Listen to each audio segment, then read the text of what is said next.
7. The Talk About Angels. As they journeyed up the hills from Jericho to Bethany, Nathanael walked most of the way by the side of Jesus, and their discussion of children in relation to the kingdom of heaven led indirectly to the consideration of the ministry of angels.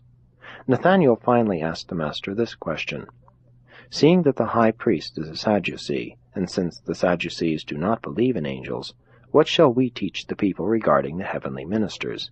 Then, among other things, Jesus said, "The angelic hosts are a separate order of created beings. They are entirely different from the material order of mortal creatures, and they function as a distinct group of universe intelligences. Angels are not of that group of creatures called the sons of God in the Scriptures, neither are they the glorified spirits of mortal men who have gone on to progress through the mansions on high. Angels are a direct creation, and they do not reproduce themselves. The angelic hosts have only a spiritual kinship with the human race. As man progresses in the journey to the Father in paradise, he does traverse a state of being at one time analogous to the state of the angels, but mortal man never becomes an angel. The angels never die, as man does. The angels are immortal unless, perchance, they become involved in sin, as did some of them with the deceptions of Lucifer. The angels are the spirit servants in heaven, and they are neither all-wise nor all-powerful, but all of the loyal angels are truly pure and holy.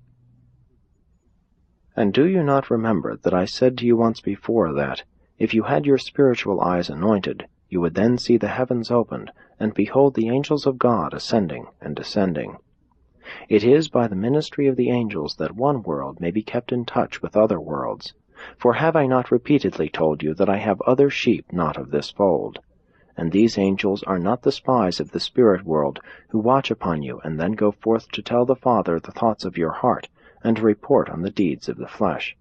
The Father has no need of such service, inasmuch as his own Spirit lives within you. But these angelic spirits do function to keep one part of the heavenly creation informed concerning the doings of other and remote parts of the universe.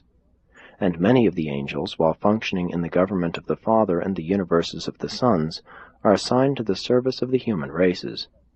When I taught you that many of these seraphim are ministering spirits, I spoke not in figurative language nor in poetic strains. And all this is true, regardless of your difficulty in comprehending such matters. Many of these angels are engaged in the work of saving men, for have I not told you of the seraphic joy when one soul elects to forsake sin and begin the search for God?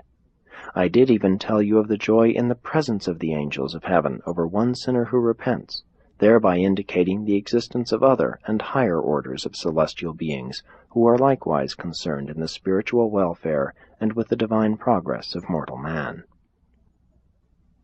Also are these angels very much concerned with the means whereby man's spirit is released from the tabernacles of the flesh, and his soul escorted to the mansions in heaven. Angels are the sure and heavenly guides of the soul of man during that uncharted and indefinite period of time which intervenes between the death of the flesh and the new life in the spirit abodes.